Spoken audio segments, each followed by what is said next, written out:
ರಜನಿಕಾಂತ್ ನಟನೆಯ jailer cinema 2023ರ super hit ಸಿನಿಮಾಗಳಲ್ಲಿ ಒಂದು. ಸರಳವಾದ ಕತೆ ಹೊಂದಿದ್ರೂ ಅದ್ಭುತವಾದ ಹಿನ್ನೆಲೆ ಸಂಗೀತ, ಹಾಡುಗಳು ಜೊತೆಗೆ ಅತಿಥಿ ಪಾತ್ರಗಳು ಸಿನಿಮಾ ಮೇಲೆ ಬೀರಿದ ಬಹುದೊಡ್ಡ ಪರಿಣಾಮದಿಂದಾಗಿ ಈ ಸಿನಿಮಾ ಬ್ಲಾಕ್ ಬಸ್ಟರ್ ಎನಿಸಿಕೊಂಡಿತು. ಸತತ ಸೋಲು ಕಂಡಿದ್ದ ರಜನಿಕಾಂತ್ ಅವರಿಗೆ ಭಾರಿ ದೊಡ್ಡ ಯಶಸ್ಸನ್ನ ಈ ಸಿನಿಮಾ ತಂದುಕೊಟ್ಟಿತು. ಇದೀಗ ಅದೇ ತಂಡ ಜೈಲರ್ 2 ಸಿನಿಮಾ ಮಾಡ್ತಾ ಇದೆ. ಸಿನಿಮಾದ ಪ್ರೋಮೋ ಇಂದು ಬಿಡುಗಡೆಯಾಗಲಿದ್ದು, ಶಿವಣ್ಣನ ಅಭಿಮಾನಿಗಳು ಕಾತುರದಿಂದ ಸಿನಿಮಾಕ್ಕಾಗಿ ಎದುರು ನೋಡುತ್ತಿದ್ದಾರೆ. ಜೈಲರ್ ಸಿನಿಮಾದಲ್ಲಿ ರಜನಿಕಾಂತ್ ನಾಯಕ, ಶಿವರಾಜ್ ಕುಮಾರ್, ಮೋಹನ್ ಲಾಲ್, ಜಾಕಿ ಶ್ರಾಫ್ ಅವರುಗಳು ಅತಿಥಿ ಪಾತ್ರದಲ್ಲಿ ನಟಿಸಿದ್ರು. 3 ಅತಿಥಿ ಪಾತ್ರಗಳಲ್ಲಿ ಶಿವಣ್ಣನ ಪಾತ್ರಕ್ಕೆ ಭಾರಿ ಮೆಚ್ಚುಗೆ ವ್ಯಕ್ತವಾಗಿತ್ತು. ಶಿವಣ್ಣ ಒಂದು ಕೈಯಲ್ಲಿ ಸಿಗರೇಟ್, ಇನ್ನೊಂದು ಕೈಯಲ್ಲಿ ಟಿಶ್ಯೂ ಪೇಪರ್ ಹಿಡಿದು ಸ್ಟೈಲ್ ಆಗಿ ನಡೆದು ಬರುವ ಸೀನ್ ಇಡೀ ಚಿತ್ರದ ಹೈಲೈಟ್ ಆಗಿತ್ತು. ಸಿನಿಮಾ ನೋಡಿದ ಎಲ್ಲರೂ ಸಹ ರಜನಿಕಾಂತ್ ಜೊತೆಗೆ ಶಿವಣ್ಣನ ಪಾತ್ರವನ್ನ ಬಹುವಾಗಿ ಕೊಂಡಾಡಿದ್ರು. ಇದೀಗ ಜೈಲರ್ 2 ಘೋಷಣೆಯಾಗಿದ್ದು, ಈ ಸಿನಿಮಾದಲ್ಲಿಯೂ ಶಿವಣ್ಣ ಇರಲಿದ್ದಾರೆ ಎಂಬುದು ಕುತೂಹಲ ಮೂಡಿಸಿದೆ. ಮೂಲಗಳ ಪ್ರಕಾರ ಜೈಲರ್ 2 ಸಿನಿಮಾದಲ್ಲಿ ಶಿವರಾಜ್ ಕುಮಾರ್ ನಟಿಸಲಿದ್ದಾರೆ. ಜೈಲರ್ ಸಿನಿಮಾದಲ್ಲಿ ನರಸಿಂಹ ಪಾತ್ರದಲ್ಲಿ ಶಿವಣ್ಣ ನಟಿಸಿದ್ರು. ಜೈಲರ್ 2 ಸಿನಿಮಾದಲ್ಲಿಯೂ ಅದೇ ಪಾತ್ರದಲ್ಲಿಯೇ ಶಿವಣ್ಣ ಕಾಣಿಸಿಕೊಳ್ಳಲಿದ್ದಾರೆ. ಈ ಬಾರಿಯ ಮತ್ತೊಂದು ವಿಶೇಷ ಅಂದ್ರೆ ತೆಲುಗಿನ ಸ್ಟಾರ್ ನಟ ನಂದಮೂರಿ ಬಾಲಕೃಷ್ಣ ಸಹ ಜೈಲರ್ 2 ಸಿನಿಮಾದಲ್ಲಿ ನಟಿಸಲಿದ್ದಾರೆ ಎನ್ನಲಾಗ್ತಾ ಇದೆ. ಇನ್ನುಳಿದಂತೆ ಮೋಹನ್ ಲಾಲ್, ಜಾಕಿ ಶ್ರಾಫ್ ಅವರುಗಳು ಸಹ ಇರಲಿದ್ದಾರಂತೆ.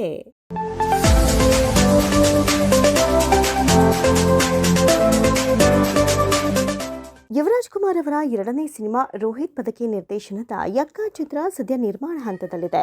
ಈ ಚಿತ್ರವು ಅಶ್ವಿನಿ ಪುನೀತ್ ರಾಜ್ಕುಮಾರ್ ಅವರ PRK ಪ್ರೊಡಕ್ಷನ್ಸ್, ಜಯಣ್ಣ ಫಿಲ್ಮ್ಸ್ ಮತ್ತು KRG ಸ್ಟುಡಿಯೋಸ್ ನಡುವಿನ ಸಹಯೋಗವಾಗಿದೆ. ಆರಂಭದಲ್ಲಿ ಇಬ್ಬರು ನಾಯಕಿಯರು ಚಿತ್ರದಲ್ಲಿ ನಟಿಸಲಿದ್ದಾರೆ ಅಂತ ಚಿತ್ರತಂಡ ಘೋಷಿಸಿತ್ತು.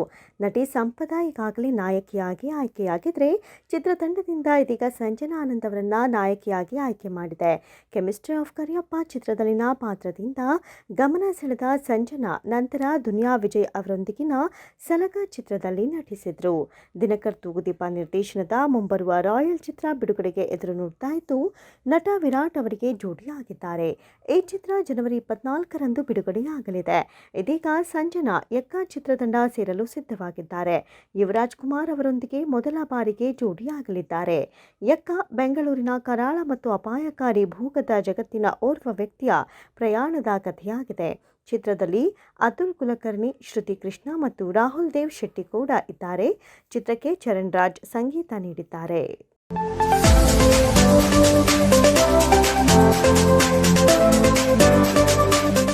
ಕನ್ನಡ ಚಿತ್ರರಂಗದ ಸ್ಟಾರ್ ದಂಪತಿ ಹರಿಪ್ರಿಯಾ, ವಸಿಷ್ಠ ಸಿಂಹ ಅವರಿಗೆ ಮಗು ಆಗಿದೆ ಎಂಬ ಪೋಸ್ಟ್ ಸೋಷಿಯಲ್ ಮೀಡಿಯಾದಲ್ಲಿ ಹರಿದಾಡ್ತಾ ಇದೆ. ನಟಿ ಹರಿಪ್ರಿಯಾ ಅವರ ಸೀಮಂತ ನಡೆದ ಬೆನ್ನಲ್ಲೇ ಮುದ್ದಾದ ಮಗುವಿಗೆ ಜನ್ಮ ನೀಡಿದ್ದಾರೆ ಎಂಬ ಫೋಟೋ ವೈರಲ್ ಆಗಿದೆ. ಸಾಮಾಜಿಕ ಜಾಲತಾಣಗಳಲ್ಲಿ ನಟ ನಟಿಯರು ಅವರ ವೈಯಕ್ತಿಕ ಜೀವನದ ಕುರಿತು ಸಾಕಷ್ಟು ಪೋಸ್ಟ್ಗಳು ವೈರಲ್ ಆಗುತ್ತವೆ. ಅದರಲ್ಲೂ ನಟ ನಟಿಯರ ಡೇಟಿಂಗ್, ಮದುವೆ, ಮಕ್ಕಳ ಫೋಟೋಸ್ಗಳು, ಪ್ರೆಗ್ನೆಂಟ್, ಸೀಮಂತ ಕುರಿತು ಟ್ರೋಲ್ ಆಗುತ್ತವೆ. ಅಂತೆಯೇ ಹರಿಪ್ರಿಯಾ ಅವರ ಮಗುವಿನದ್ದು ಎನ್ನುವ ಫೋಟೋ ಕೂಡ ಸೋಷಿಯಲ್ ಮೀಡಿಯಾದಲ್ಲಿ ಹರಿದಾಡ್ತಾ ಇದೆ. ಕರುನಾಡ ಸುದ್ದಿ ಎಂಬ ಫೇಸ್ಬುಕ್ ಪೇಜ್ನಲ್ಲಿ ಈ ಬಗ್ಗೆ ಜನವರಿ 11ರಂದು ಪೋಸ್ಟ್ ಅನ್ನು ಹಂಚಿಕೊಳ್ಳಲಾಗಿದೆ. ಬೆಳ್ಳಂಬೆಳಿಗ್ಗೆ ಕನ್ನಡಿಗರಿಗೆ ಸಿಹಿ ಸುದ್ದಿ, ಮುದ್ದಾದ ಮಗುವಿಗೆ ಜನ್ಮ ನೀಡಿದ ನಟಿ ಹರಿಪ್ರಿಯಾ ಅಂತ ವಸಿಷ್ಠ ಸಿಂಹ ಹರಿಪ್ರಿಯಾ ಹಾಗೂ ಮಗುವೊಂದರ ಫೋಟೋವನ್ನು ಹಂಚಿಕೊಳ್ಳಲಾಗಿದೆ. ಜೊತೆಗೆ ಕನ್ನಡ news.tech ಎನ್ನುವಂಥ ವೆಬ್ಸೈಟ್ನ ಲಿಂಕ್ ಕೂಡ ಹಾಕಲಾಗಿದೆ.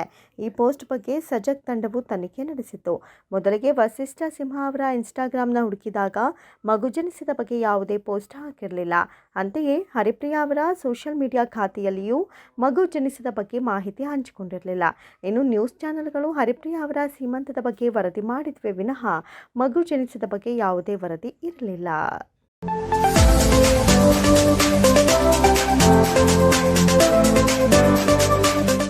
ನಟಿ ರಾಗಿಣಿ ದ್ವಿವೇದಿ ಹೆಸರು ಡ್ರಗ್ಸ್ ಕೇಸ್ನಲ್ಲಿ ತಳುಕು ಹಾಕಿಕೊಂಡಿತ್ತು. ಈ ಪ್ರಕರಣಕ್ಕೆ ಸಂಬಂಧಿಸಿದಂತೆ 2020ರ ಸೆಪ್ಟೆಂಬರ್ನಲ್ಲಿ ರಾಗಿಣಿ ಅವರನ್ನು ಬಂಧಿಸಲಾಗಿತ್ತು. ಅವರು ಹಲವು ದಿನ ಜೈಲಿನಲ್ಲಿ ಕೂಡ ಇದ್ರು. 4 ವರ್ಷಗಳ ಬಳಿಕ ಡ್ರಗ್ಸ್ ಕೇಸ್ನಲ್ಲಿ ರಾಗಿಣಿ ನಿರಪರಾಧಿ ಎಂಬುದು ಸಾಬೀತಾಗಿದೆ. ನಟಿಯ ವಿರುದ್ಧ ಯಾವುದೇ ಸಾಕ್ಷ್ಯ ಸಿಗದ ಕಾರಣ ಕೇಸ್ ಖುಲಾಸೆ ಮಾಡಿ ಹೈಕೋರ್ಟ್ ಆದೇಶವನ್ನು ನೀಡಿದೆ. ಇದರಿಂದ ರಾಗಿಣಿ ಅವರು ರಿಲೀಫ್ ಆಗಿದ್ದಾರೆ. ಡ್ರಗ್ಸ್ ಮಾಫಿಯಾದೊಂದಿಗೆ ನಂಟು ಹೊಂದಿದ ಆರೋಪ ರಾಗಿಣಿ ಮೇಲೆ ಇತ್ತು. ಪಾರ್ಟಿ ಆಯೋಜಿಸಿ ಡ್ರಗ್ಸ್ ಬಳಕೆಗೂ ಅವರು ಅವರು ಅವಕಾಶ ಮಾಡಿಕೊಟ್ಟಿದ್ರು ಎನ್ನಲಾಗಿತ್ತು.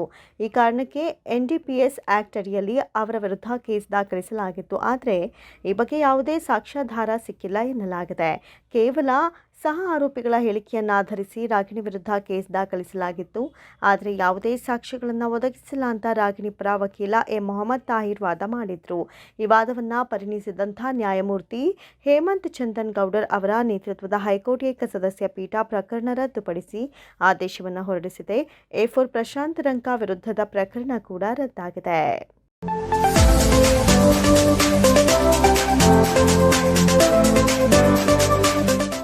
ಬಿಗ್ ಬಾಸ್ ಆಟದಿಂದ ಚೈತ್ರಾ ಕುಂದಾಪುರ ಅವರು ಎಲಿಮಿನೇಟ್ ಆಗಿದ್ದಾರೆ. ದೊಡ್ಡಮನೆಯಿಂದ ಹೊರಬಂದ ಅವರು ಮಾಧ್ಯಮಗಳಿಗೆ ಸಂದರ್ಶನ ನೀಡಿದ್ದಾರೆ. ಹಸುಗಳ ಕೆಚ್ಚಲು ಕೊಯ್ದ ಪ್ರಕರಣದ ಬಗ್ಗೆ ಕೂಡ ಅವರು ಈ ವೇಳೆ ಪ್ರತಿಕ್ರಿಯಿಸಿದ್ದಾರೆ. ಹಿಂದೂಪರ ಹೋರಾಟಗಳ ಮೂಲಕ ಗುರುತಿಸಿಕೊಂಡ ಚೈತ್ರಾ ಅವರಿಗೆ ಈ ವಿಕೃತ ಘಟನೆಯಿಂದ ನೋವಾಗಿದೆ.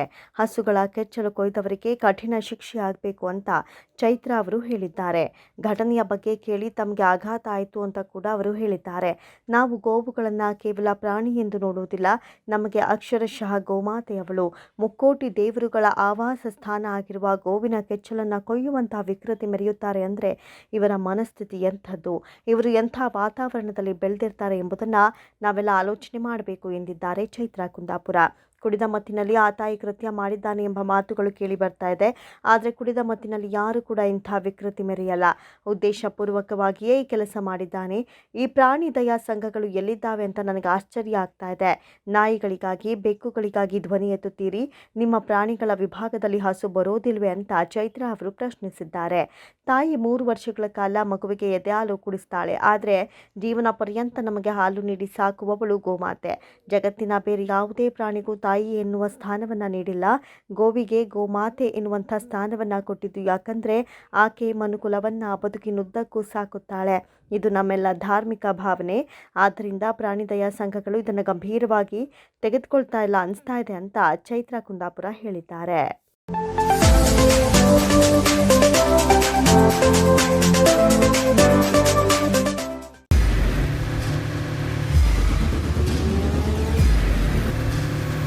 ಪ್ರಜಾಮಾರ್ಗ ನ್ಯೂಸ್, ಇದು ಜನಸಾಮಾನ್ಯರ ಧ್ವನಿ. ನಮಸ್ಕಾರ. ನೀವು ನೋಡ್ತಾ ಇದ್ದೀರಾ ಪ್ರಜಾಮಾರ್ಗ ನ್ಯೂಸ್. ರಾಷ್ಟ್ರದ, ರಾಜ್ಯದ, ರಾಜಕೀಯದ ಬಗ್ಗೆ ಹೆಚ್ಚಿನ ಸಿನಿಮಾ ಅಪ್ಡೇಟ್ಗಳಿಗಾಗಿ ಫಸ್ಟ್ ಲೈಕ್ ಮಾಡಿ, ಸಬ್ಸ್ಕ್ರೈಬ್ ಆಗಿ, ಹಾಗೆ ಫಾಲೋ ಕೂಡ ಮಾಡಬೇಕು.